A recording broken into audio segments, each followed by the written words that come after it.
there's a place that I've dreamed of, where I can free my mind. I hear the sounds of the season and lose all sense of time. Feels like we're in a dream, you know what I mean. Right there, Camp McIntosh.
Happy holidays indeed, and it is yet another CFN Live because it is Monday, and it's an honor and a pleasure to have all you wonderful folks along. I don't expect this to be a very long show. Obviously, everybody's getting ready for the holiday season, and you're probably doing some last-minute shopping, and Lord only knows what you're getting ready for because this is – I just can't believe it's Christmas already. It's amazing. We literally were fishing – at Camp McIntosh, it seems. We were up at the North Channel, and it seems just like yesterday. It's incredible how time flies. But needless to say, we will spend some time together. We've got Big Jim and, of course, Lawrence. Jay's not going to be with us tonight. He has a family affair, so we want to wish him well. And, of course, Merry Christmas and Happy Holiday Season. To Pete LeDuc, the same thing. How you doing, Pete? Nice to have you along. Again, happy holidays. Adrian, yeah, baby. Nice to have you as well. Rob's with us. Oh, we've got a good contingent of Saskatchewaners with us. Nice to have you along, Rob. As always, Lloyd, it's a pleasure to have you. Steve, yeah, absolutely. The man behind the scenes. He is my producer, if you will. Whether he likes it or not, he is. He is the producer of the show, and we always appreciate Steve being around and doing all his edits and everything else. So nice to have you along, Steve, of course, sharing some time during the holiday season. We would like to get to all of you when it comes to wishing you a Merry Christmas, and we will do that at the end. But for right now, I will just go through Camp McIntosh. Hello, how you doing, guys? It is always a pleasure to have you folks along with us as well. We're looking forward. I mean, it's going to be here before you know it. Our 5th annual CFN retreat up at Camp Mac. Looking forward to that. Always a pleasure. Rob, there's Mitch. How you doing, Mitch? Yes, sir. Beautiful Timmins. You guys got, I heard you got like half a meter of snow up your way. Like, where do you put a half a meter of snow? Luke's with us. So how many have you had so far, Luke? Are you on your 5th, 6th, or perhaps 7th? His flight's been delayed. I'm going to assume that you're still in the lobby. And if you are, and you've had a few bevies, sit back, enjoy a tale. We will certainly do our best to share a few great stories. Jess, how you doing? Nice to have you along, my friend. All right, let's get right to it. Of course, we have all the announcements in regards to everything that's going on in CFN land. We're going to save that because we want to get right to the show. As I said, I know all of you are busy, and we want to get to whatever it is that you need to get to. And it is last minute. It's the 22nd. Like, you know, the big man's going to be coming down the chimney in 3 days. So we all got to get ready. And trust me, I have things I need to still do myself. So with that being said, of course, we do have Big Jim, and he's coming up right after this. When he was born, he tried to reel in the umbilical cord. Bass named him as their personal best. His power pole came with a stripper. Forward-facing sonar uses him to find fish. Chuck Norris is his co-angler. He is the most interesting fisherman in the world. Stay fishing, my friends. Yo, There he yo. is. The big man himself. Ho, ho, indeed. How you doing, buddy? Oh, You look good, man. You wear it well. I'm ready. I'm ready for the kids at Christmas. I got the Valiums. I'm I ready was to just go. going to say, you got the Valium dispenser all topped up. You got backup the backup. When does the clan show up? Christmas Day, Christmas Eve? Yeah, our place is going to be one family on Christmas Eve. Then Jennifer's going to come down. Hey, Lloyd. And then Jennifer is going to come down from Pembroke late on Boxing Day and stay over for the night. And then the day after Boxing Day, we'll have a nice dinner together, and she'll stay over Thursday night, and then or Friday night, I guess it is, and then she'll bring the hooligans back up to Pembroke. So Bring the show on the road. Well, hey Jesse, yeah, no, we hope you survive. You did all these other years. it's going to be close. Yeah, it's going to be nip and tuck. I know. It's going to be nip and tuck. Jim, lots of ice reports coming in. As we discussed before we went live, there's not really a lot going on other than that. In Much. No drownings I've seen this week, so that's good. We talked about a video that was shared about a shack that was on ice that was waving back and forth. I don't know about that. Yeah, that didn't look good. If in fact it was real, but needless to say, yes, I'm beginning to think with some of these ice reports, the majority of them, and the amount of them that are being shared, whether on YouTube, Facebook, wherever. Yeah, I think we're starting to be a little bit safer. Jim, can I be so bold as I'd like to think it? Yeah, I'd like to think it. I know. Eventually they're going to have to learn, because there's more and more coming down for leftovers. Hey, with the ones from Pembroke, Steve, you're wasting your time. Go to Harvey's on the way, and you're always welcome here too, buddy.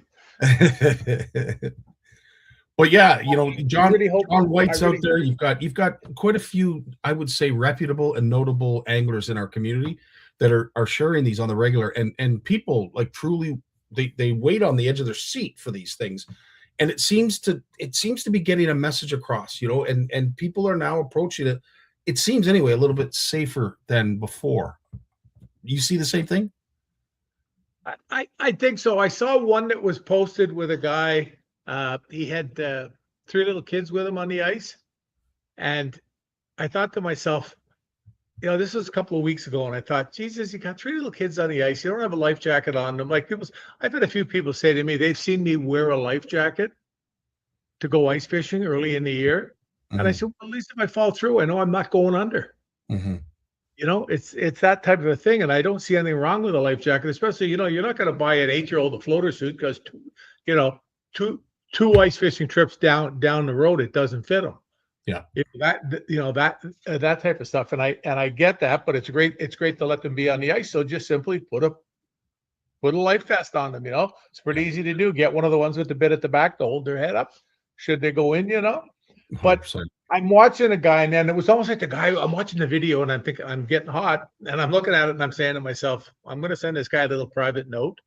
I'm not going to go on and say, hey, what kind of an idiot are you, and all this stuff, everything else, and I was going to send him a little private note. No, out of the blue, he looks around and he says, just so all you people at home that are getting ready to I think he went to say shit, and he said dump on me means the same thing. So I thought that was pretty sharp. That is sharp. And he was there, and he said that the ice is almost 10 inches thick where we are. So, it's that type of a thing. Like, all the snow disappeared here. The kids around the dock here tonight, late this afternoon, there must have been 25 of them out there just to hacking, and you could hear the slamming of the sticks and the screaming, and I don't think they had to call the ambulance today. But they've got it cleaned up, and they're out there hacking around. Nobody got hurt. Those kid got hurt on the weekend out there hacking around. Poor little guy. I didn't see it, but apparently got stick in the teeth. Hey, teeth were bent back in. So I don't know whether they can save them when they get bent back in like that. He wasn't very old. I think he's about 7 or something. yeah. So they're probably going to end up coming up anyway, I guess. But So, what would be interesting for most of us here, and especially for folks out in Saskatchewan, out in the prairies, is there someone that you watch, you listen to, you follow for ice reports? George posted something here. Yeah, I've seen a couple of his reports. Yep, absolutely. He's definitely a good one. John White is great for Lake Simcoe and Couchiching. How many others are out there? Like, I mean, there's an endless number of folks out there doing ice reports, and they do it daily, which is good. Yeah. And I like the guys that go out, cut the hole, get down on their knee. They've got something that plainly measures it, and they show how thick the ice is. They've got a stick with a piece going across the bottom, and they put it down and pull it up, and you can see it's 6.5 inches. And I saw a guy doing one the other day, and he was marking it every time when he went out, and you could see them. You could see nights where there was no freezing, nights when it froze like 3/4 of an inch, and things like right up. And he had gotten he had gotten to almost 9 inches where he was, but he was up toward Cochrane. Mm-hmm. He fished. What's that big lake up by Cochrane where Ketchinay lodges and that?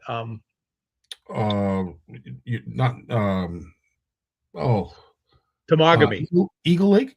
Temagami. Oh, Temagami. Okay. Yeah, he was on that, and he mentioned too. He said I'm in a bay. He didn't say I'm in like Big Jim's Bay or whatever. So there'd be 10,000 guys there next week. He said I'm just in a bay, but he said remember, he said I can walk a half a mile from here and find open water, still in the expanse of the lake in the big giant basin. Where the wind has been wild this year, right? It has. The mouth of the Cataraqui River here at Kingston there, where it goes underneath the 401 and goes out and widens out in front of Kingston, that was frozen. It was frozen, and you don't usually see that in the middle of the winter. And it's just really weird because it was froze across, and then we had those giant winds. It's gone. Wow. The ice is gone. I don't know how thick it was, but it was thick enough, you know what I mean? You could see where people had walked their dogs along the shore, mind you, not too far out and things like that, and the snow. And then when snow melted and we got that tremendous wind there. Yeah. Was it Saturday night or Friday night that we got the big wind? Friday into Saturday. Yeah, it's gone. Wicked wind. Yeah. And great reminder as always, Mike, there is no such thing as safe ice. And we're reminded of that from those, like, as I said, I'm a big follower of John. Check for yourself. Yeah. I'm never walking out on the ice because Billy Bob went on and said, I'm on Big Rito and there's 14 inches of ice. Doesn't happen. I'm checking. Yeah. I'm being very careful. I mean, the days of, I remember in my heyday ice fishing many, many moons ago, we used to drive around on the Big Rito. Once you got to the middle of January, there was 35 inches of ice. Yeah. That was out in the basin where it's the thinnest. Crazy. Like you get on at the shore, there was places there where we got on at the shore and there's like 4 feet of water, and it's frozen at the bottom. You didn't have, like, I went out with a flasher just to check it, and just checking it through the ice by wetting it, and a good black 100%. ice. Yeah, so much like that. So it's I don't know. I think there's no doubt about it. The safety thing, it does seem to be in so many more people's minds, especially the people that are doing it, would I say, a little more seriously. Mm-hmm. Like they've got proper proper shacks, and they've got ice augers and depth finders and things like that. Like they're a little more involved in it. Mm-hmm. And I think that's the type of people. And when you see more and more of them out there, then I think the people that aren't being safe enough will watch these people, and it will just become a way of how they operate. I always operated way over safe. Like, I mean, I've driven up from one end of the Big Rito to the other in the wintertime, and it didn't make a difference. The doors were unlocked, and all the windows were down. Yeah. And it was that simple. And quite often the doors were open. Like it wasn't going through, if it did happen. And I mean, I knew I'd get out and check, you'd drill a hole, there'd be 39 inches of ice. When I used to come home from the Toronto Sportsman Show, I would take a week and I would go ice fishing. So that's in March. now in March, the ice is gone before you get to the show. You like Pretty not much, yeah. a lot of time, it's going. And I'd go out on the big Rito, and there was a lot of times where I would have the drill head sitting on the ice, and I wasn't through. And Jeez. yeah, you drive around and you fished wherever you got through. What a difference, eh? Like, holy smokes. Yep.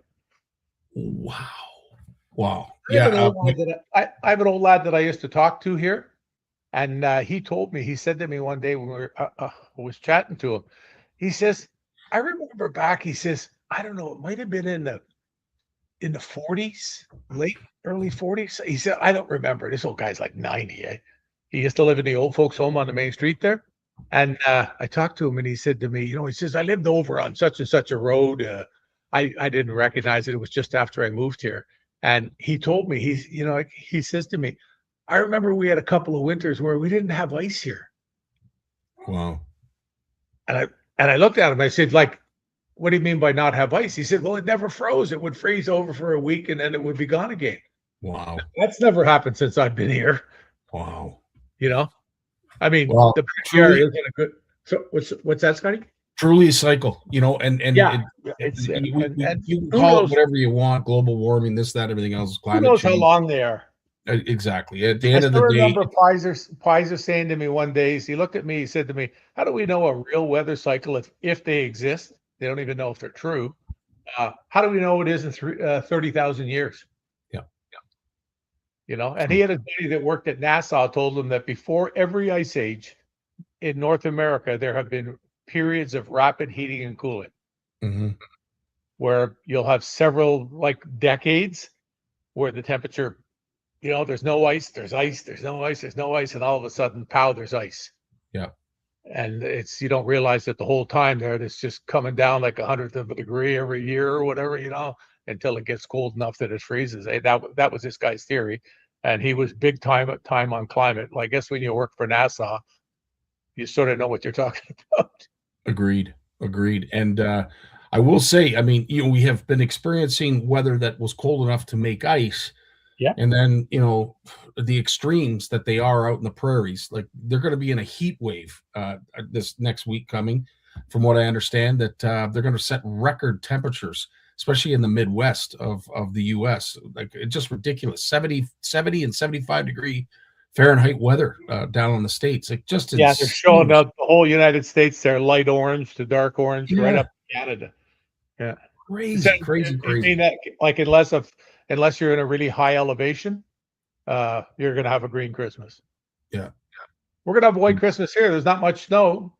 There is snow coming. I had no idea that we had a storm. Yeah, there's a bit here. There's 2 or 3 centimeters here, 2 or 3 centimeters there. Yeah. Now, on that note of thick ice, safe ice, thin ice, whatever you want to call it, and if you are looking for that person that has everything and you're doing some last minute Christmas shopping, Jim, I wanted to share this with you, and only because I don't know where you would find ice thick enough, except for out west, to house these things.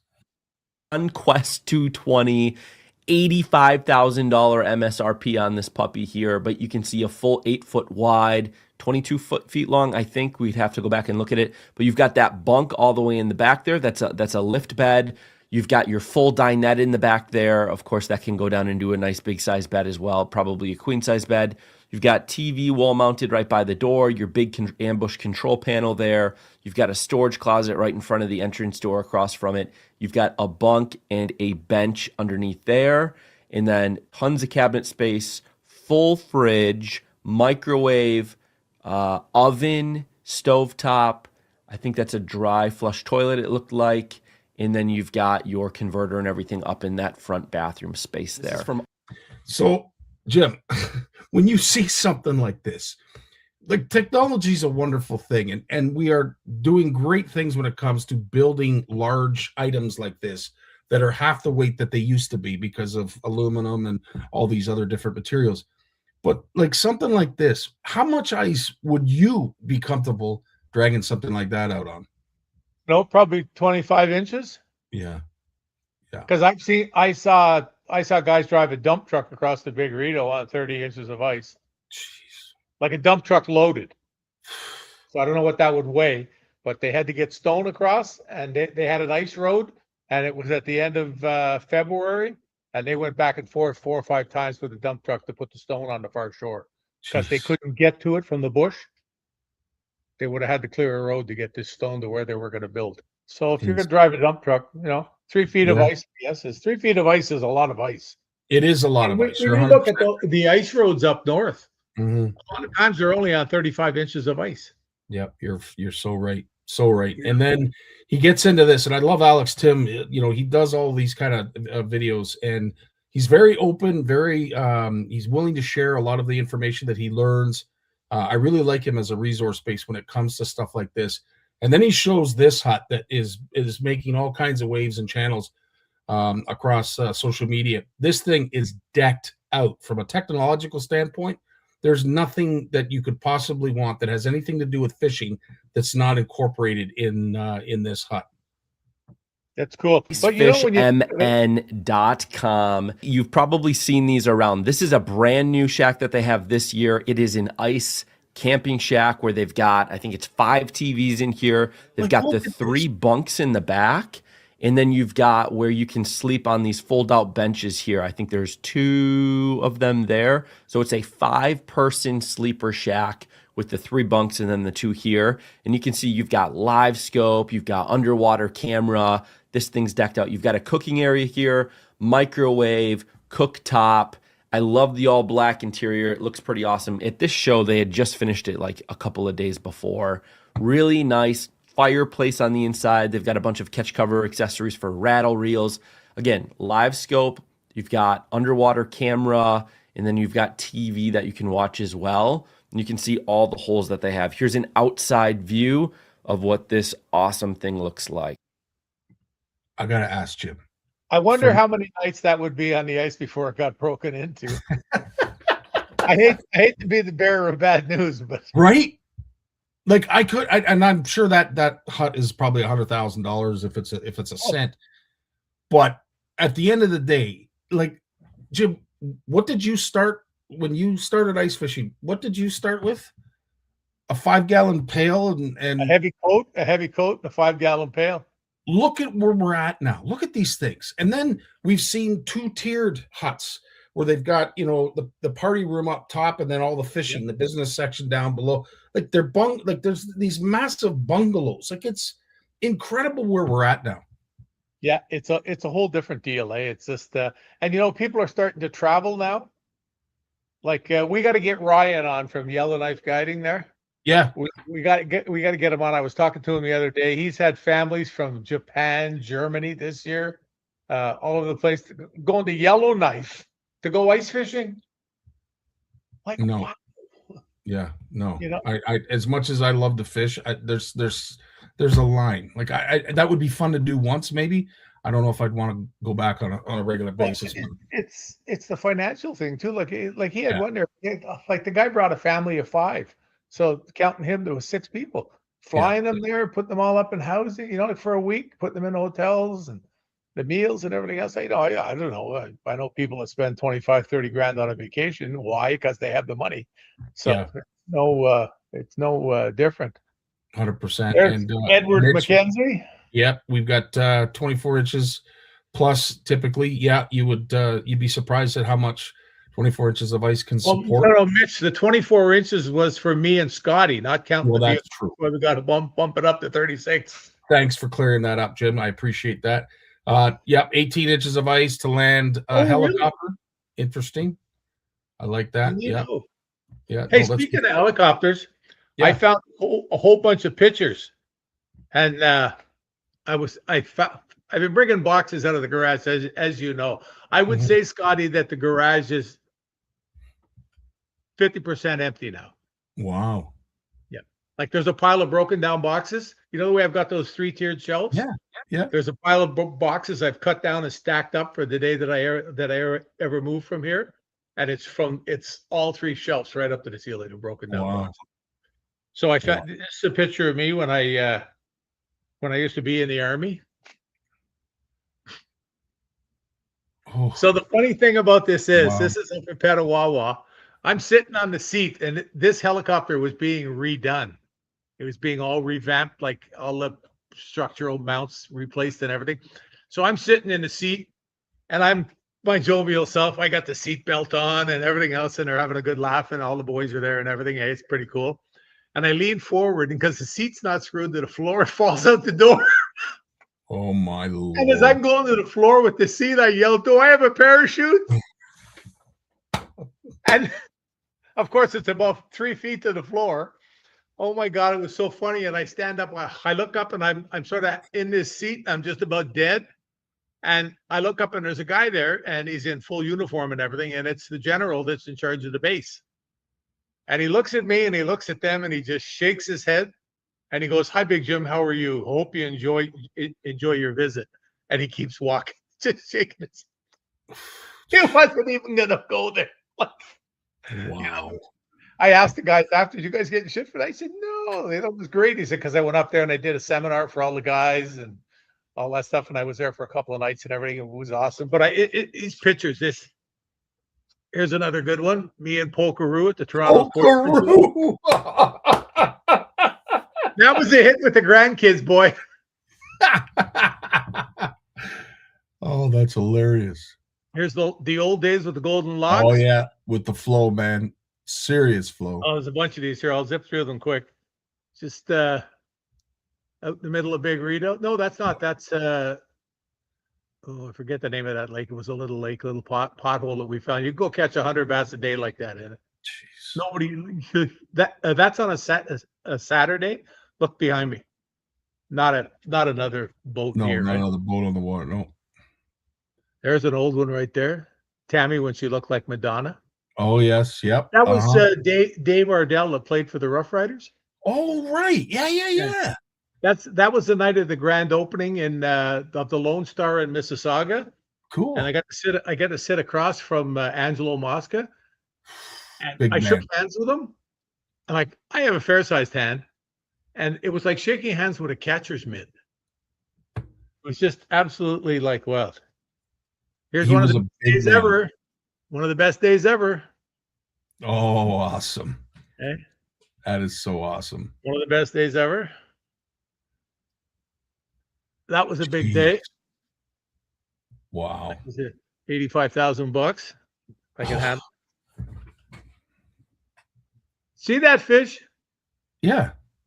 I fished that lake that day. I fished weed lines, cranked weed lines, straight off Highway 15. I cranked weed lines. I did everything I knew how to do. And this is when I still knew how to do it. Mhm. And I had Tammy with me to try and get some photos. Okay. And I got bid off for, I don't know, like 4 or 5 cranks, deep ones. So the pike were eating, and there's big pike in that. I just didn't happen to hook them. They bit it off when I set the hook, eh? Mhm. And anyways, I said to her about 2:30 in the afternoon. I said, well, I'm going to go lick my wounds in this. I said, I'm just going to fish those docks up that shore. I said, I want to get away from where pike would be because the activity level just seems just offside. Yeah. So I go along this row of docks. There's like 15 docks, and it goes to a point, and then across to the boat launch on which right at Highway 15, and I left. So I would have probably had 23, 24 pounds in the boat off those docks. They were all like that. Unreal. You know, it just shows to show you of a pattern. I changed what I was doing because it wasn't working. One with the Yeah. squids. Oh yeah, They're that's all awesome. growing up now. I think we've seen that one before. That's the first springer, Casey. Wow. I was ice fishing behind the house. That was when I lived on Graham Lake Road. That's And what year would that have been, Jim? I don't know, 1720. But Tammy let the dog out to go for a tinkle, Yeah. and I'm sitting down at the lake, and all of a sudden, boom, there he is. And then she came down and took some pictures. I had some really nice pumpkin seeds. You can see the Oh size yeah. Yeah. Wow. and the color. Time I spent with Takasaki, with Mark Thorpe. What a gem of a man. I love Ted. He's Look how such young a- he is, right? Yeah. We, Yeah, what we is he, got like 5 or 11 6 there? fish like that day. Incredible. We're all 25, 28, 35. It was just so cool. Now, had he caught muskie like that before, or was that his first? Yeah. Okay. Yeah. And that's the biggest bass I ever caught in Canada. Wow. Is that your fist in its mouth? It's my fist in my mouth up to my wrist, Scotty. Jeez. That's what I tell guys. They say, "Oh, I caught a 5-pounder. My fist fit in its mouth." And I say, "You must have hands like a girl." There's nothing wrong with having hands like a girl. Everybody doesn't have a mitt like this. You know what I mean? But it's what it is. Yeah, that's what and it was up to here. That's And incredible. my hand won't go in a 5-pounder's mouth. The last time I put my hand in a fish's mouth was the one over by the culvert here that I thought was bumping 7. Yeah. Incredible. My fish just went in its mouth. So, yeah. Just before we let you go, and if you find any downtime, I wanted to introduce this, and I'm sure people have been seeing it. I kind of want to get to the bottom of whether it was real. We did do a little bit of research before we went live, but there's this new app. It's a gambling app. Not 100% sure how it works, but I just look at the excitement that it brings and the money, which we'll share in a second. But just watch this video. It is enticing and certainly can be exciting. The really cool thing, and I shared this with you, Jim, before we went live, of all the videos, this is the only video that I could share that didn't have like incredible swearing in it and what have you. And it just goes to show the engagement and excitement that folks have when they play it. Oh yeah! Here he comes! Here he comes! Boys! Come on! It can't do it! Come on! Oh my God! That's a big one, Quinn! You ever seen a fish that big, kid? No, I've never seen a fish that big, bro. Oh, the another one! Let's go. Oh! The military chopper. Oh my God! Oh man! What is it? Oh! Hey! Oh! Hey, guys! Oh my God! You don't understand! 250!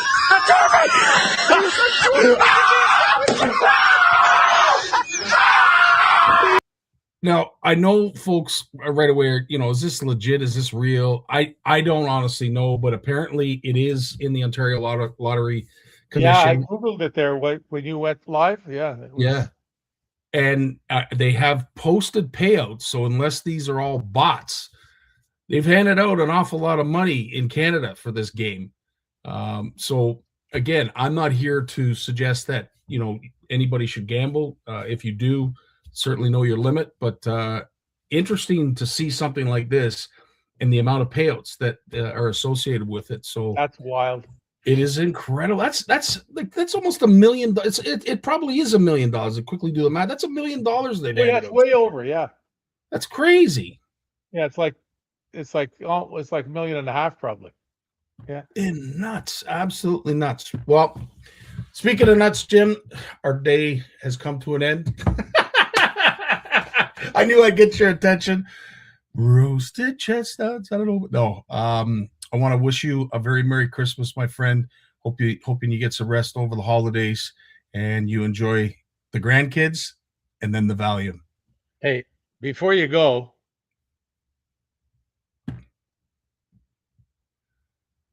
I got my favorite Christmas song ever out. You got to listen to it. All right. Come on. Oh, where is it? What an idiot I am. I'm not saying a word.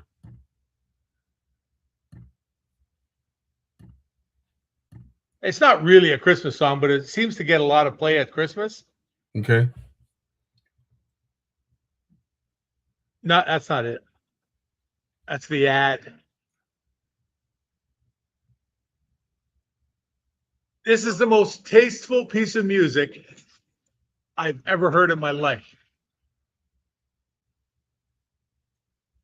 You are fine.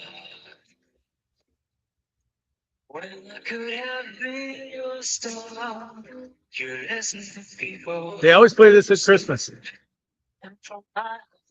Isn't that tasteful?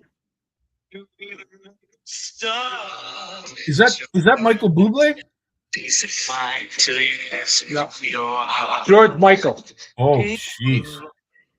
That's a blast from the past. Wow. I should have the music thing of the week. Well, Well, it's a new year, Jim. We could start doing all kinds of weird things next year if you want. I found a thing of Burton Cummings from the Guess Who Yeah. from 1972, like right in the middle of American Woman and all that and everything, eh? Yeah. And he's on a stage, and the amplifiers have burned. Some of the amplifiers have burned out, so they got about a 10-minute break while you can hear all the guys in the background, screaming and yelling, getting the stuff moving and everything else. And he goes and he starts playing this song, and it's kind of a jazzy song. It would be almost like this, except he's really using that young, powerful voice that he had, eh? Right. And it's called Artificial Flowers, and it's lights out. Wow. It's lights out. When you hear his voice, and instead of singing something like American Woman, here he is singing this song. And I can't find it anywhere. I think it's some little thing that he had made up that never became a song.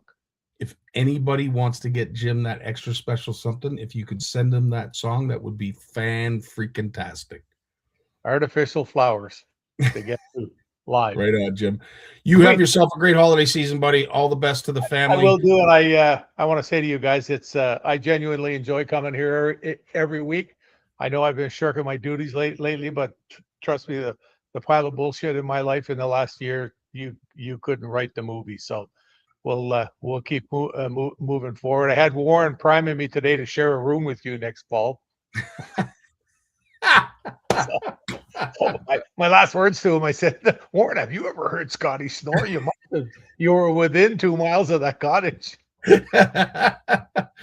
Yeah, guilty as charged. Guilty as charged. You got me there, Jim. But as I said, man, anytime you want me to come snore and wake you up, I'm there for you, pal. We're in, brother. We're in. Everybody have a Merry Christmas. When are we back? We're probably going to be back after the New Year. So like a 2-week break? I think the 5th. I think it's January 5th that we'll be back. Well, right on. A wonderful Christmas. Happy New Year. We got Lawrence coming up right after this. You take care, bud.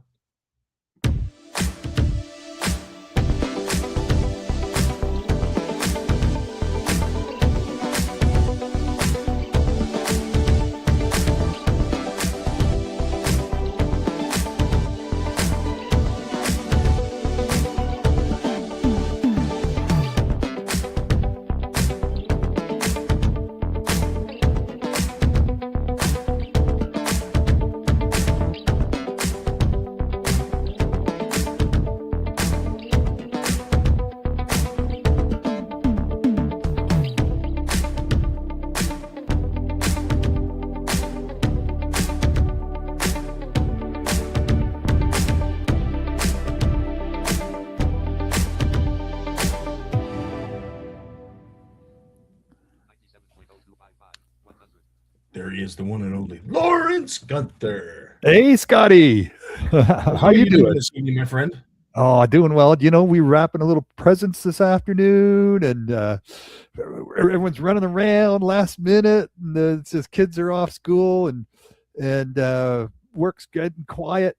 We did we were pushing on fundraiser over the last week, and that sort of wrapped up, and just putting the ends to some end of year stuff. It's so nice. And then looking ahead, making my lists of things to do come January. Holy mackerel. Wow. Yeah. 100%, dude. It is I'm dwelling on something that I'm sure everybody feels the same way about. Time just flies. Like it's incredible. Before we know it, you and I are going to be in Ottawa at the Ottawa show. Like that'll be here before you can blink. I know. And that's, I got pressure on me, what's Bluefish Canada going to do at the show this year, and I'm thinking, oh man, scale it down, make it, make focus on one thing, one killer kind of reason to, for people to come to the show, give them a good reason to come to the show. It just takes one thing. And if everyone that exhibits at the show has one cool thing that, they know it's going to be a headliner, man, people will leave the show and they go, wow, that was great. Don't spread yourself so thin, and everyone focus on serving up one really cool thing, man. And the show is going to be fantastic. You see it, like these shows are, I don't know if they're coming back or if they're fading out, but even the Toronto Sportsman Show, they keep reading announcements on that. And that seems to be getting big and doing well again. It's just amazing. It is, and I do believe that this is going to be, a determining year for these shows. Because let's face it, without getting into all the details, things are different. Whether we want to admit it or own up to it or warm up to the idea of it, things are different. People's money isn't going to go as far as it once did. Cost of living is going through the roof, and just jobs in general. It's tough, and I like to think that we do our part to try and create a diversion, just something where people can get away and talk about something that they truly like and be associated with something that they like. But these shows, I have to say, it's going to be interesting to see what happens going forward. Are people going to spend the money? Are people still going to be interested like they were, during COVID in the outdoors and getting out and doing things, whether it be, during the soft water months or the hard water months. But yeah, it's going to be interesting to see. And the Ottawa show is certainly growing. Attendance goes up every year. They have included a fishing aspect, and we're proud to be there as the Made in Canada marketplace. And we're going to have our own group of vendors. Toronto Sportsman Show, same thing. I was actually talking to Scott Sprague today, and all is well so far. Everything's a green light, and they're expecting quite a crowd. So he's talking very positively about it, and it sounds very exciting. They've got some new things that they're going to be introducing at the show. They're going to get kids to fly tie. There's going to be a section where kids are going to be able to tie their own flies. Yeah. So exciting stuff. Like, this is a way the shows were like when we were kids. There was exciting things going on everywhere, right? Yeah. It was all about giving you a reason to come to the show. And it wasn't just, let's get our stores in there and sell a whole bunch of stuff and make a whole bunch of money. And it sort of became like that. It was less about let us entertain you. It was more about let us make sure your wallet is empty by the time you leave. And not really any good deals, right? And people said, well, no good deals, I'm not coming back. And I think it was a bit of a reality check. People want, if you're a retailer, have a good deal or two that are just like, wow, that's a great deal. And people are, hauling those things out of your space. And if they pick other stuff up along the way, that's good for you. But have a few good deals. Everyone should have a few really cool things to offer that's, where they're losing on it. And they people coming to the show are walking away going, wow, can't believe it. Yeah, no, it's true. And as disappointing as it was for Brad Knight to announce that we were going to cancel our standalone shows, it's a reality check. We did so for a number of reasons, and of course stretching the vendors a little thin when it comes to stock and making sure that they have enough product. There's a lot of shows out there, and CanCast is growing, as we've heard. The Muskie Odyssey's joining them this year, and that's going to be a huge show because now you've got 3 buildings, 2 venues that's going to incorporate Muskies. The Muskie. And let's face it, the Muskie Odyssey was a half-day show. Like, I know it was 2 days, in reality, but it was that one. The show. People showed up for the first morning. They lined up at 3:00. They went in, they got all the hot deals, picked up all the lures they wanted, and by noon, 1:00 in the afternoon, it was over. And the next day was, so I mean, again, you gotta have reasons. It's gotta be more than just one thing. You gotta have a bunch of stuff, and people will come back day after day, or come twice, or at least they'll tell people and they'll come. But if it's just a shopping spree, it can happen so fast. And then, people are just there and they go, oh, I got this much money to spent it, gone. They're not looking around. They're not being entertained. But, the good shows, they have stuff for families. They have stuff for everybody. You come with your grandchildren. You come with your children. You come with any kids you can find, just so you can see them have a great time and get excited about 100%. Fishing and hunting and boats and all of that stuff, right? I love that kind of stuff. I love retail, but I love, it's got to be an experience. Bass Pro Shops, right? Look at Bass Pro Shops. Who doesn't love walking into a Bass Pro Shop? Absolutely. And the Spring Fishing and Boat Show, they've been announcing all their speakers, so they've got a big lineup of special guests. They're going to be coming and talk about fishing, and I know a lot of those segments are very well attended at the spring show. So it's going to be interesting, dude. As I said, when the dust settles and we get through the show season, it'll be interesting to see where we're at and how well everybody did, and sort of it might be the canary in the mine. We might have a pretty good idea after the show season's over where we're at when it comes to folks and what they're dealing with and how much money's being spent, and it'll be a good barometer, good test. So I'm looking forward to seeing the results, but I am also very excited to be a part of some of the venues and some of the shows that we've associated ourselves with. So it's going to be an interesting year, 2026, to say the absolute least. And, a look back, we should probably, you and I, take a look back at some of the big stories that have happened over the year. It all started during the election. Of course, they opened up the opportunity for more cod, inshore cod, to be caught out east. We've heard the trials and tribulations of what was going on out west, the Great Lakes, and where we're at with urbanization and pollution and all. Like there's some really big stories, but was there one story that really stood out to you, Lawrence, that you wanted to talk about? Well, I think just about shows, you think about COVID and the empty shelves that, in 2020, 2021. And then the boating industry, the marine industry, the fishing industries just, pulled out all the stops to manufacture as much as they could.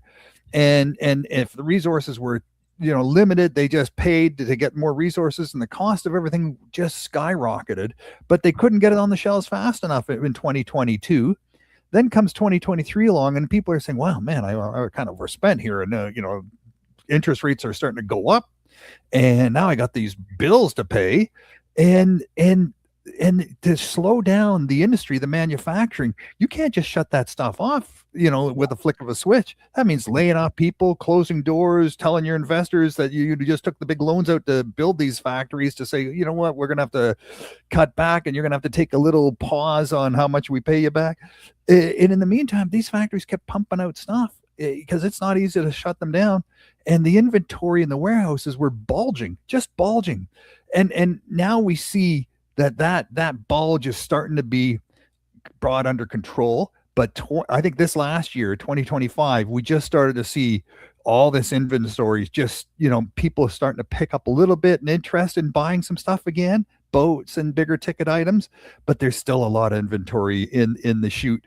And, so it's going to be a buyer's paradise. If you got the money and you want to get something, there's some good deals out there. And we've seen that, but there's a lot of inventory, a lot of used stuff, a lot of new stuff, and a lot of stuff's expensive stuff that's not moving.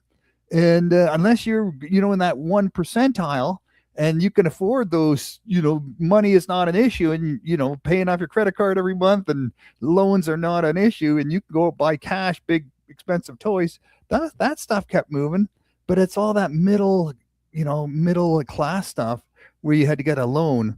That stuff, that midline expensive stuff, man, to get a loan for $135,000 aluminum fishing boat, those sales really slowed down. Yeah, it is, it could be.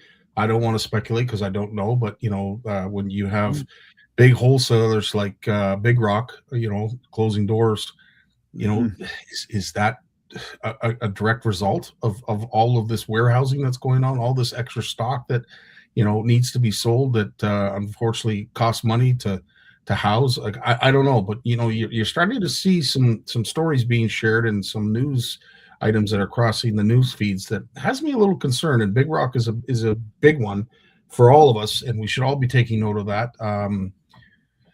I don't know. It's changed the playing field when it comes to distribution and the tackle industry as a whole. So it's going to be very interesting to see what transpires going forward. A lot of folks have said, Scotty, you and Brad you must think you're geniuses now that you've got this Made in Canada platform.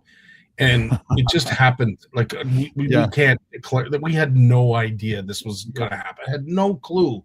Yeah. But on that note, if there's anything that I can advise or suggest or try to get the message out about, is we really do need to support our Canadian tackle producers in a really big way, more so now than ever, because I don't know what the playing field's going to look like after this year coming, and even 4 or 5 years down the road. and anything that's crossing back and forth across the into the U.S. border, out of the U.S. border, anything that has, the warehouses are sitting over there and has to go in before it can come into Canada, China, U.S., Canada. As soon as it does that little jump into into the U.S., man, the tariffs are applied, and that's passed on to us, the consumer. So anything that's these big companies that have warehouses in the U.S., all that stuff has gotten really expensive. So getting stuff that's sourced locally, and that's fantastic for us and for Canadian producers. So yeah, your show is brilliant, and that I think the builders of the products that you're representing and that are these people are showcasing, it's quality stuff. Yeah. And it's well priced. And yeah, maybe you can find cheaper from China stuff, or a little bit cheaper, but is it well made? Are you going to be providing people jobs here in Canada? I think it's brilliant. It's brilliant.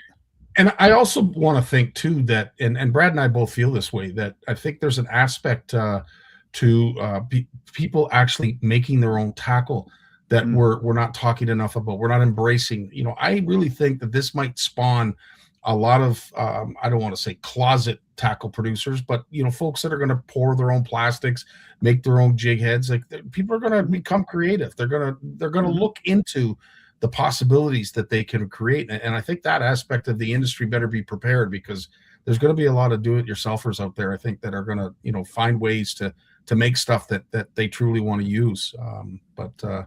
Again, it's all going to be interesting to see, and we're going to have a front row seat as it all unfolds. Yeah. Well, another big story, I think, is the salmon fishing on the West Coast. Our marine recreational fishing on the West Coast, $1.1 billion of fishing, and it's a lot of money, but mostly it's a way of life for a lot of people who live in these coastal communities. The tourism, the outfitting, the restaurants, the hotels, the people coming to some of the great, it has been and still is in many ways some of the greatest salmon fishing in the world, plus a beautiful, beautiful place in the world to come and visit, the West Coast of Canada.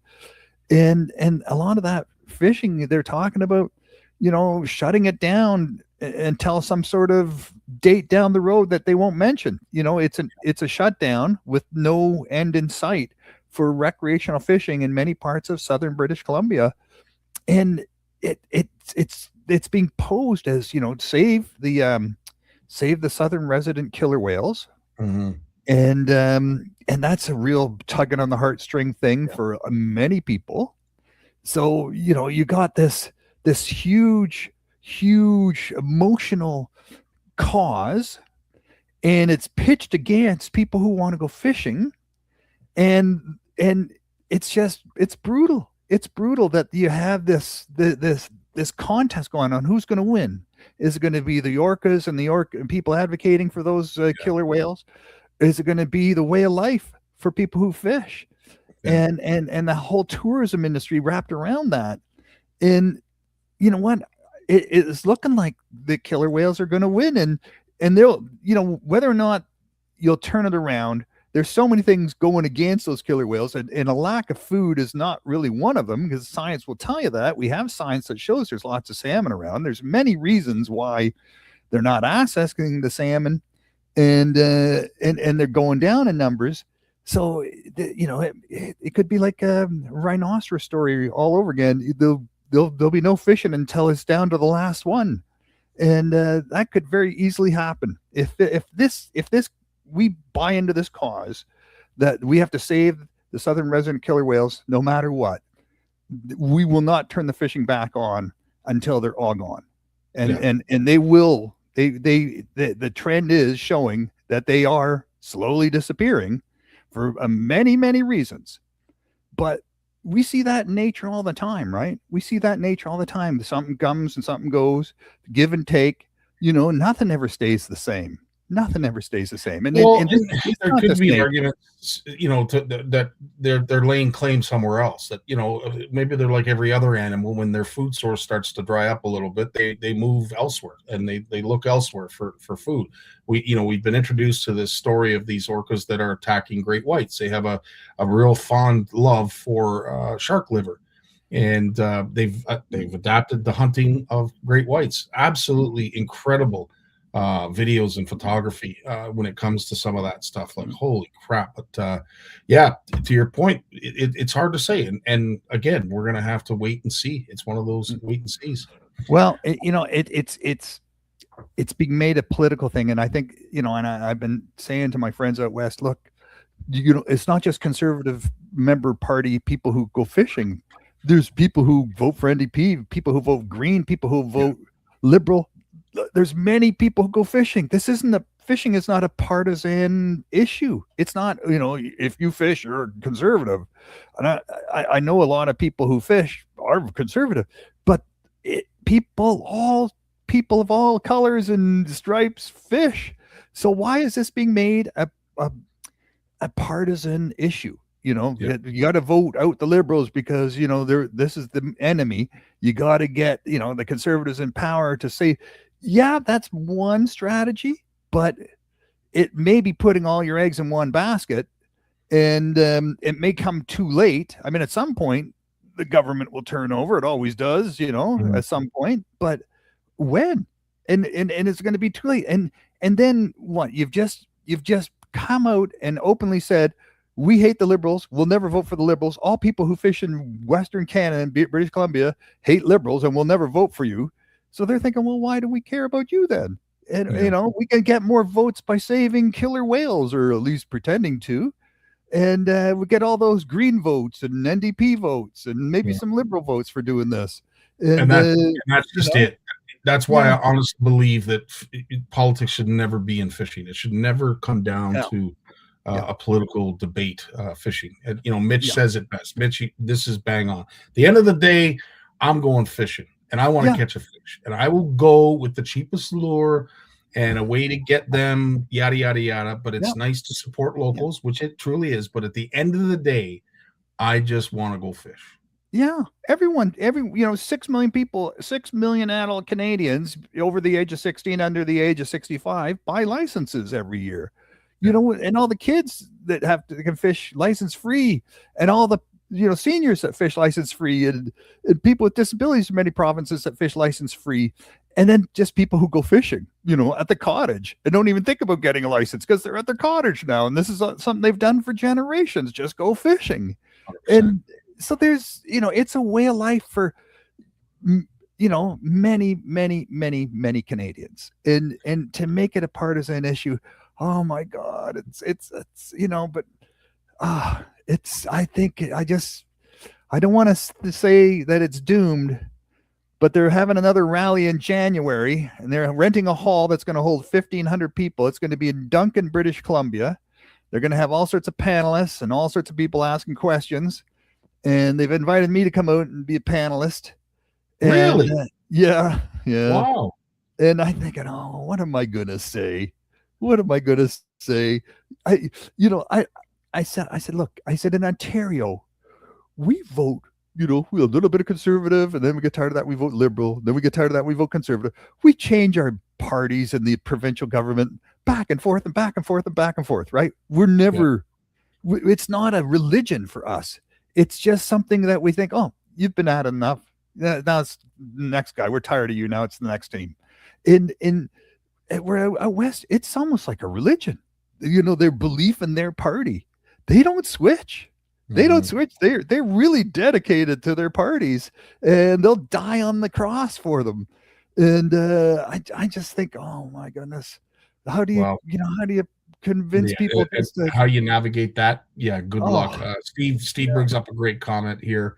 Every party needs to have a seat at the table when it comes to West Coast fishing, commercial recreation, Indigenous processors, everyone that has a stake. And I couldn't agree more, Steve. And their voice should have just as much carry and weight as the other.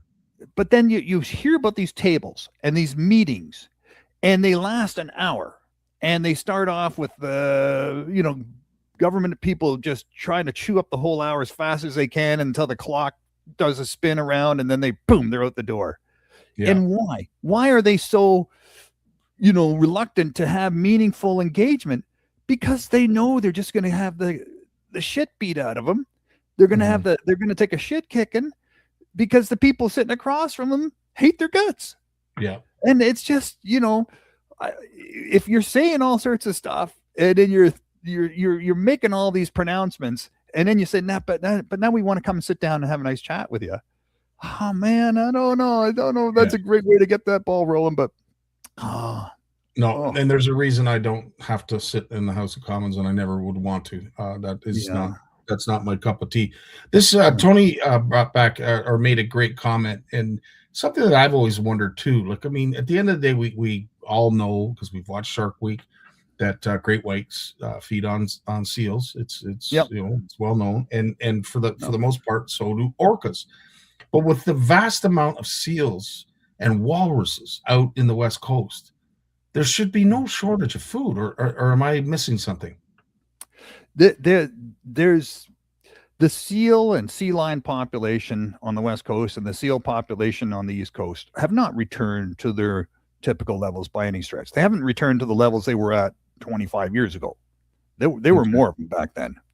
Okay. And it's just, when you have a fish stock that's struggling, and then you have seals and sea lions that position themselves at the bottom of fish ladders and openly, visibly harvest salmon that are preparing to go up the ladders, and you want to hate them. You want to hate them. You think, oh my God, I hate you. And then so it's. I'm not a scientist, but the scientists know. Yeah, the numbers are. The numbers are. It's not that out of balance. It's not that out of balance.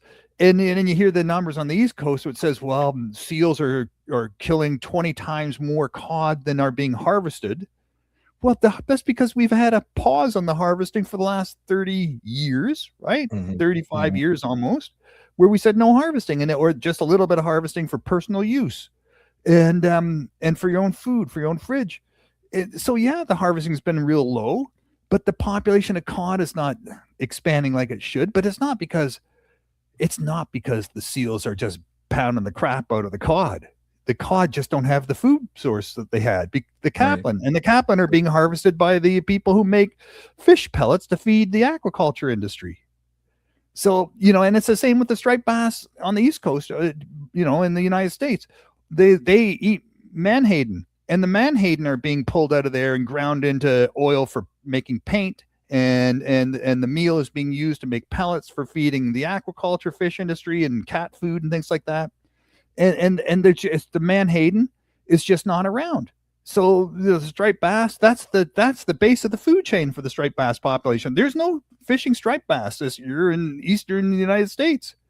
The population there is because it's being starved to death because they don't have the food base. And you see this on the East Coast of Canada. The capelin populations are really low, and you see this on the West Coast. The smelt population or the herring population is really, really low there too, right?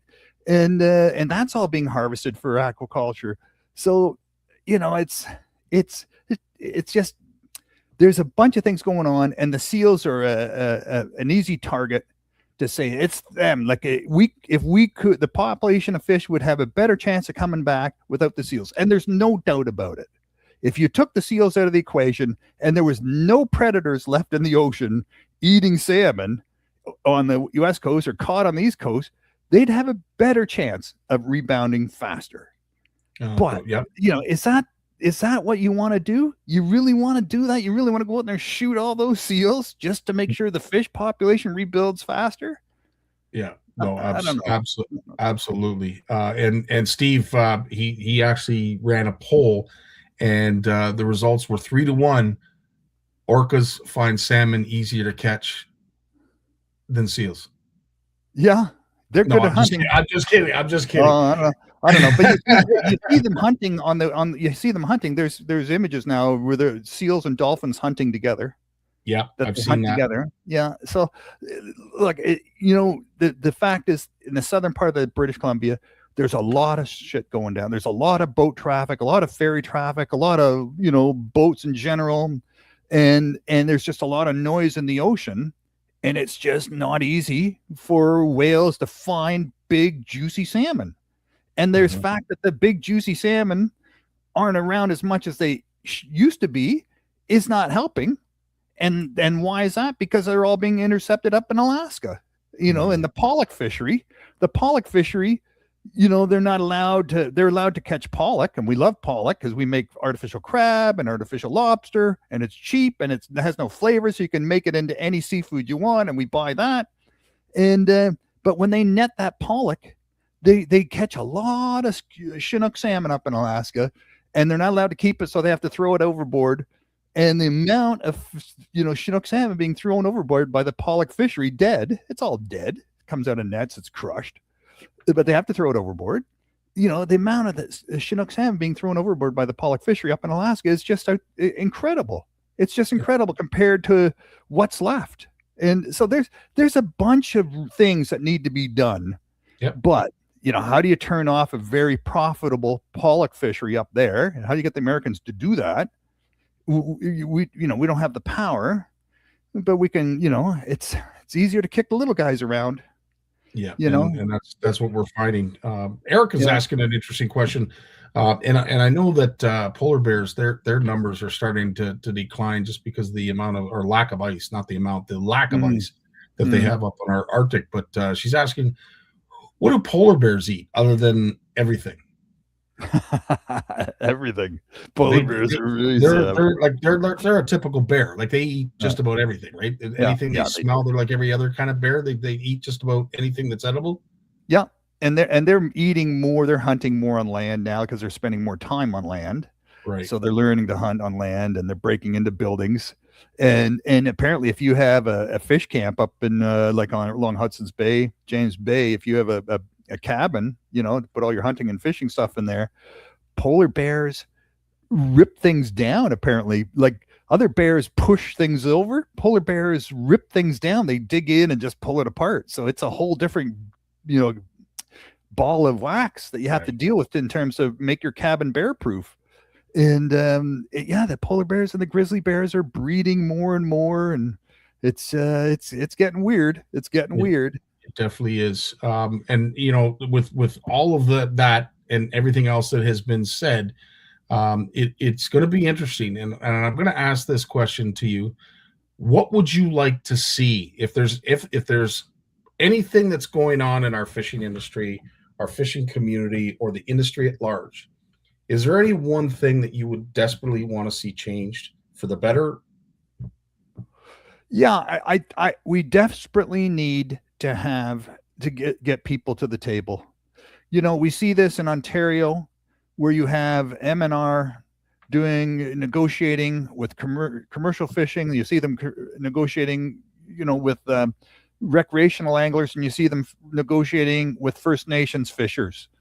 But we're all fishing for the same fish, and yet none of us are allowed to sit at the same table, right? It's like, okay, the MNRF will be God, and they will make the decision. They will decide the winners and the losers, and none of us will ever know why, because none of those conversations are ever made public, unless you're sitting at the table. And if you're sitting at the table, you probably had to sign a non-disclosure agreement.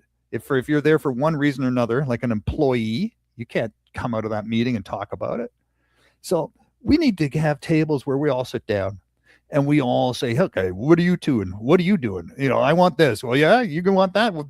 What do the scientists say? Well, the scientists say there's this much. Okay, well, how do we divvy that up? And we're not leaving this table until we've all agreed on who gets what. And when you have people saying, I get a share, and not the numbers so much, because if you're always divvying up the numbers, this is what they found out in the States, right? It's not about divvying up the numbers of what's there, the poundage. It's about a percentage. And then you can say, well, look, I'm entitled this much percentage, but if we need to take a pause so the numbers grow, my 2% is going to be a lot more in 5 years from now than it is now. It's still going to be 2%, but it's 2% of a much bigger number. So you're going to think more long term. And this has saved the U.S. fishing industry all around the United States. This has put almost every fish stock into a sustainable zone and taken them out of the endangered or at risk or over harvested zones. And almost every fish stock in the United States is doing very well, and the fishing is so good that they don't know what to do with the fish.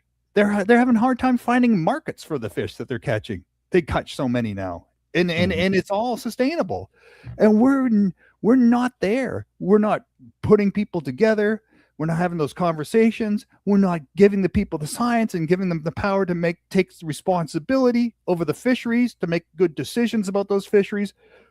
We're saying, okay, the fishing is open. You're allowed to catch this many pounds of fish. Good luck. You know, it's a race. And then people go out there and fish in the craziest weather just to make sure that they win the race. And it's a race to the bottom all the time. Yeah. Some great comments that are filing up here. Yeah. From folks, and Mitch, you know, and I can appreciate this, Mitch, by you saying, I know I'll get some flack. Oh well, but overview the native fishing rates. I don't believe we're at a time where that is even going to be discussed because of reclamation and everything else that's going on there. But I don't disagree with you, Mitch. I mean, it's, again, everybody needs a seat at the table. As Steve said, everybody needs a seat at the table.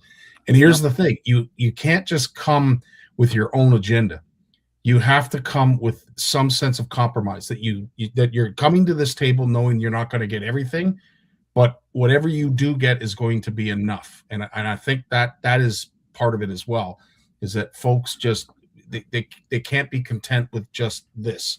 They need more. But if you're sitting at the table, Scotty, and the only person there is the government representative who's holding the gate, and you're saying, come on, crack that gate open a little wider. I want more. And if you push and you figure how do I convince these people to open the gate up and let that resource flow to my community, that becomes the game. But if you're sitting around the table and everyone else is looking at you and everyone else is looking at the government and saying, okay, that's what's behind that gate.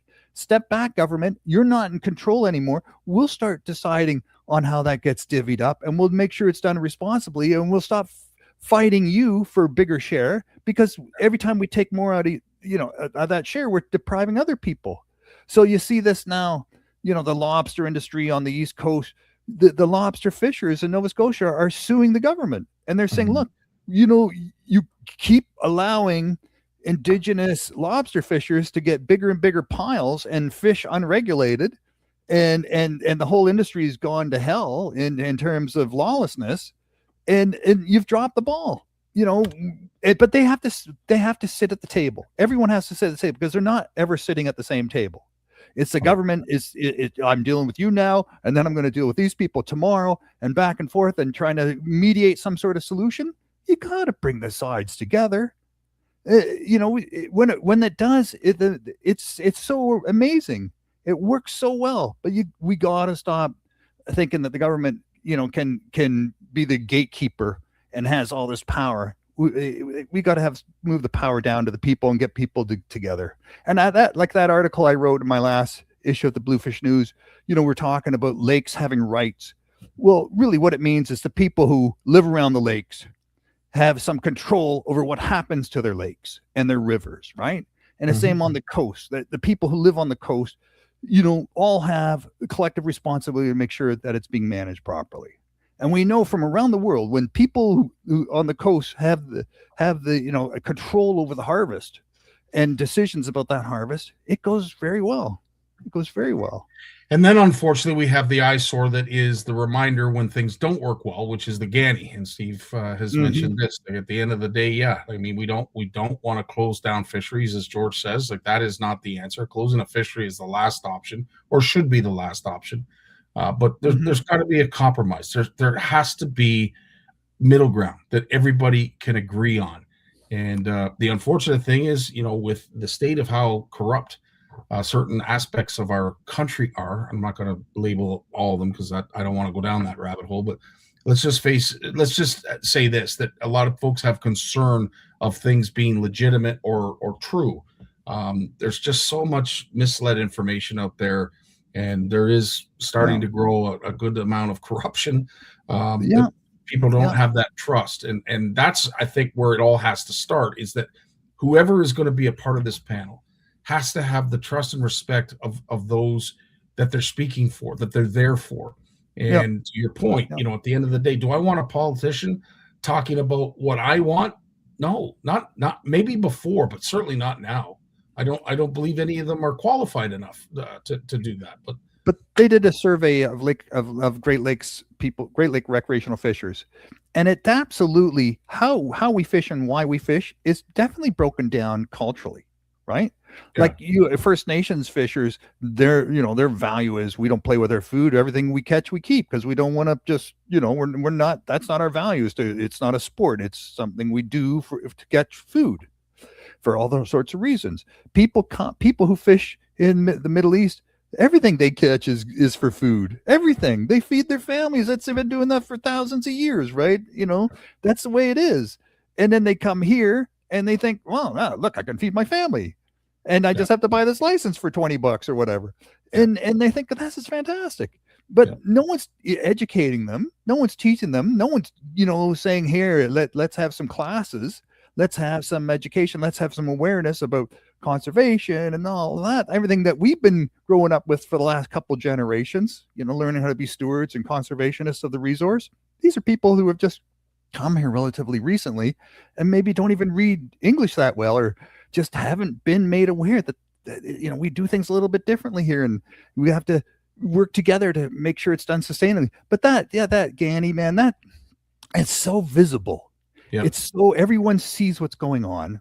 Yep. And no one is getting involved with enforcement, with making it a regulated fishery with potties and garbage cans, so that it's not a mess, and some legal enforcement, some education, some awareness, some training, some fishery kind of open houses where, okay, come on, let's get together and we'll talk about how to do this properly. Otherwise, you're going to get tickets. You just don't hand out driver's licenses to people who have never driven before and have no idea what the signs mean.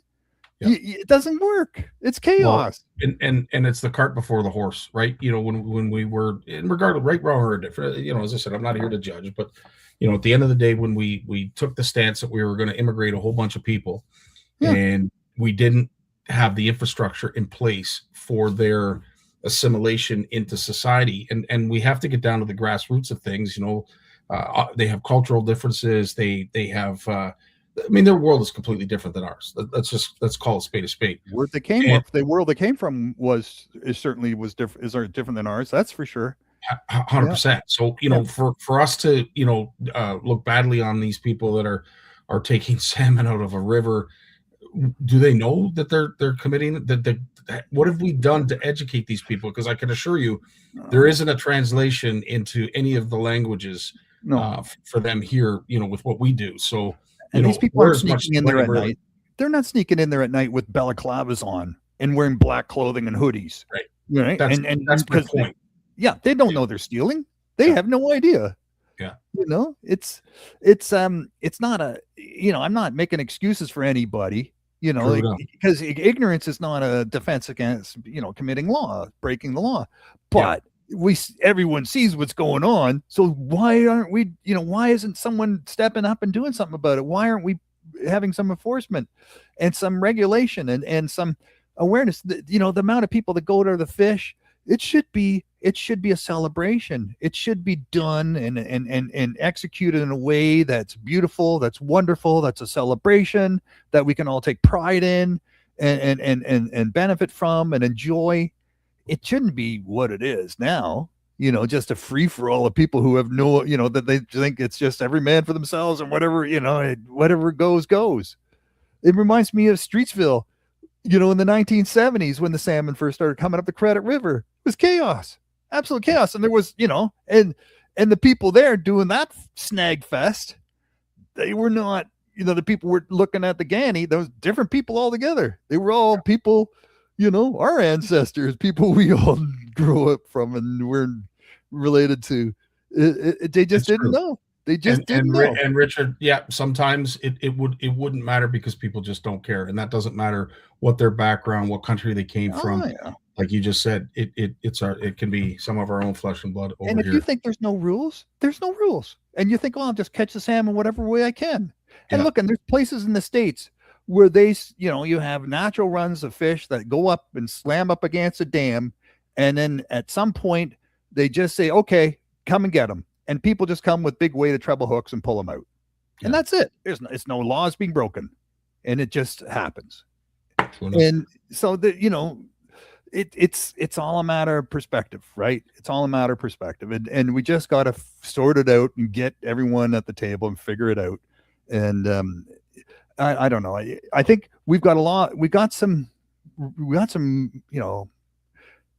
move forward. And I think the best way is if we just started saying, hey, look, we want to work together. We want to work together. This is like the liberals and the conservatives on the West Coast and the NDP and they don't want to talk to each other about the fishing. They're not talking to each other. And Indigenous people and non-Indigenous people in many parts of Canada aren't talking to each other, about the resource. We've got a lot of issues, and we got to start communicating. We got to start taking some of the power. It works. We see it working in the United States. We see it working. Absolutely, we see it working. So we've got to just look at the lessons and say, convince our politicians and just say, look, we want to do this properly and we want to do it sustainably. And there's better ways of doing it, because the way you're doing it right now hasn't been working so well. Yeah.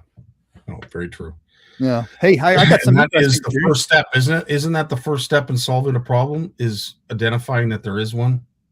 You know what? We all know that, with the fishing has been in, and we've had all sorts of environmental groups saying fishing is ruining it. Fishing is ruining it. And I've been fighting for 15 years, 20 years now to tell these environmentalists, don't lump us all in with the commercial fishers. Yeah, we've seen commercial fishing that's been completely unregulated, and it's all political, and it's all about jobs and not about the resource. And we've seen fishing get wiped out because it's been political, and the industry is just too powerful. No one wanted to get in their way. But I said, let's educate people here. I'm just looking at the UK. There's some news coming out of the UK, right? And this organization has developed a program where all kids in the UK school system are going to learn to fish. They're going to learn about fishing. They're going to learn to fish. They're going to be taken out of the school and go fishing. And they're going to walk on the streams and the shores and get their, and go catch fish. And they're going to learn about the history of fishing, all aspects of fishing, not just with a rod and line, but where the fish come from, its connection to commercial fishing, because they realize in the UK, fishing is a big part of their culture. They're surrounded, it's an island surrounded by water, and there's a lot of people who fish in all these coastal communities. It's a big part of their history, and people who love to go fishing with a rod of line. So they have a course now. It's a mandatory course. It's starting next fall of 2026, where all children will take a course in fishing as part of their school system. Brilliant. Yeah, I know, eh? And there's I could get on our curriculum when it comes to teaching our kids definitely needs to change in a way, like we were talking about it at work. We were never taught how to fill out a tax form. Like that's something that you really need to do and need to know to do. And we're not taught that, anyway. Fishing is definitely something that I think is something that should be a part of the curriculum, and the environment, the environment as a whole, not just fishing, but the environment as a whole. Yeah, but, that is absolute. That's really cool. How to go out into, whether you're going fishing in some pond in the middle of the city or you're going out into the country, you just because no one's looking doesn't mean you can go nuts. Just because no one's around doesn't mean you can just go. You have to take the responsibility. People have to learn what that means and what it looks like, and what to expect and what we should be expecting of each other. It's interesting, but that only comes through knowledge and mentorship and values, right? And then if we teach the values to the young people, then they'll understand the laws, because laws come from values. Yeah, the laws just don't pop up out of nowhere. They come from our values. We all start to believe in something, and then we believe in it so strongly that we say, look, if we all believe this, and if you're stupid enough to go against what we all believe, you're going to get punished. Mm-hmm. And that's how laws are made. But, we got to have the values. We teach those values at a young age, and so people respect the laws because they understand what they're for. True enough. And we're George, not doing that. No, George put up a great resource here. Yeah. I didn't realize this book exists. You might have heard about this, Lawrence. For those interested, there is a book just published. It's an ebook. It's free, called Understanding Recreational Fishers, which describes the current science and situation. That's awesome. In fact, I'm gonna research that because I'd like to read that. Yeah, me too. That's really cool. I want to interview the author. That's really cool. That would be a great topic and discussion.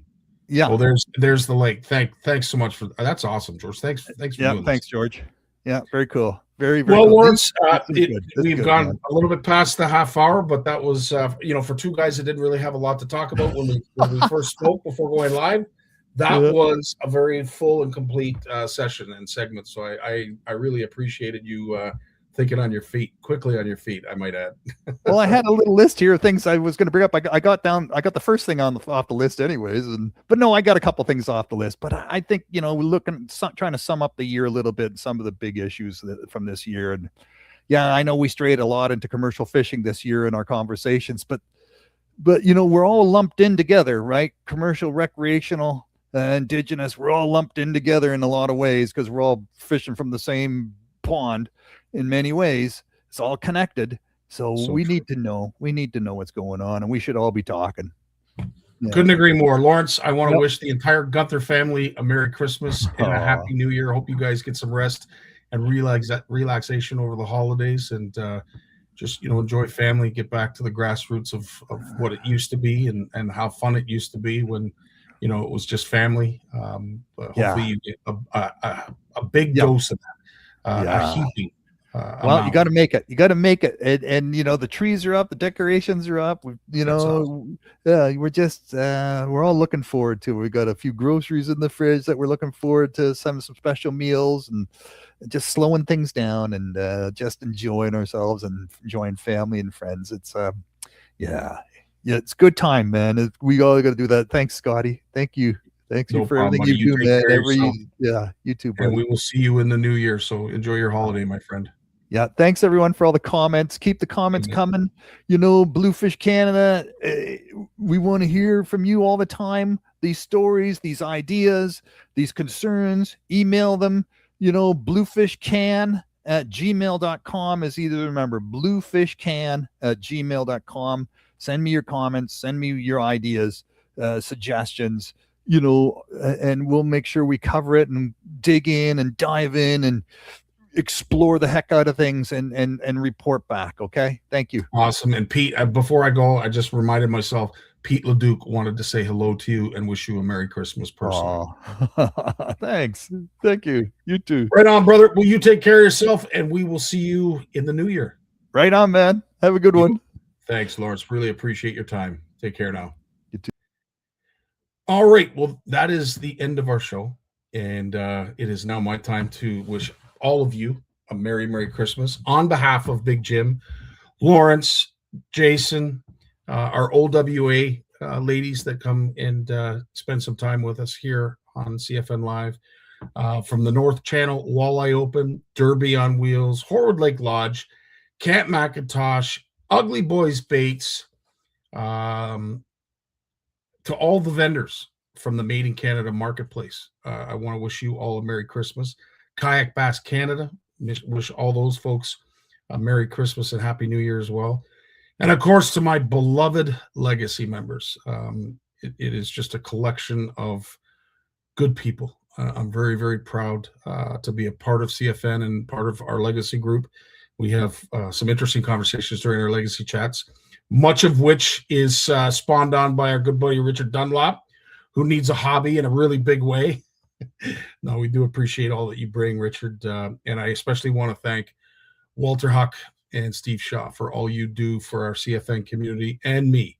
I couldn't do any of this without you guys and, of course, the support of our community. I want all you to have a wonderful Christmas. I'm hoping for a prosperous new year for all of you. And let's hope that 2026 is a little bit better than 2025. I'm hoping that for all of you, because we all deserve it. All of you that join us each and every Monday, that support our content, support our community, like, share, leave a comment on all of our content. It means so much to everybody that really holds CFN near and dear to our heart. I'm hoping everybody gets some time with their family. We will be making posts throughout the holiday season, so stay tuned to that. It's not like we're closing the doors, that's for sure. Things never end, and they never will stop here at CFN. I can guarantee you that. That is my promise to all of you. So on that note, Merry Christmas, Happy New Year, and we will see you in 2026. Peace. Love you all.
So from all of us at OFC Nation, Cat McIntosh, Pow Castings, Ugly Boys Baits, Horwood Lake Lodge, and of course our beloved CFN, wishing all of you the happiest of holidays.